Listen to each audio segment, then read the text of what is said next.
Hi friends, मी प्रगती. तर बाहेर आज सगळं पावसाळी वातावरण तर दिसतंय. तर त्यामुळे मग म्हटलं चला गरमागरम पोहे आणि ब्लॅक टीचा बेत करूया. तर मी इथे साहित्य घेतलेलं आहे. तर गॅसवर कढई ठेवले, त्यात तेल टाकलं आहे आणि पोहे म्हटले की पहिले शेंगदाणे तर हवेच. तर मी शेंगदाणे इथे कढईत छान तळून घेतलेत. त्यानंतर टाकली आहे मोहरी. मोहरी तडतडल्यानंतर टाकलं आहे जिरं आणि त्यानंतर टाकलं हिंग. त्यानंतर मी इथे टाकते हिरवी मिरची, कांदा कांदा, मिरची हे सगळं छान परतून घेतल्यानंतर मी इथे टाकले थोडीशी हळद आणि त्यानंतर टाकले ते भिजवलेले पोहे. हे सर्व साहित्य छान तेलात परतून घेतल्यानंतर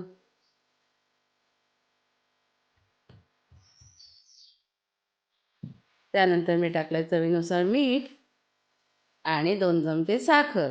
कारण मला पोह्यामध्ये साखर खूप आवडते. त्यानंतर टाकलेलं आहे खोबरं आणि कोथिंबीर.